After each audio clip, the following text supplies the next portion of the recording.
So this is the Flash Moment Stick by DMLNN. They are calling this the finishing stick, but this is really like a clear mascara gel for the flyaways at the top of your hair.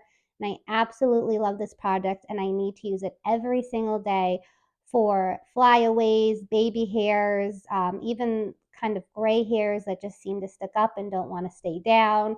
This is great to use for that. So it comes in a 2-pack. This is how it comes sealed in a 2-pack. And this is my open one. And it's not sticky. It doesn't feel crunchy, anything like that. So I simply just kind of take it out. And I'm just going to, I have a bunch on the top of my head right now. And I just kind of take it like this. And it brings down all of those kind of crazy flyaways that just I have to use it right after I typically blow dry my hair because my hair looks great, but the top, it just has these kind of pieces that I just want flat and straight and not sticking up. And then pretty much that's really all it takes. And I do that every day.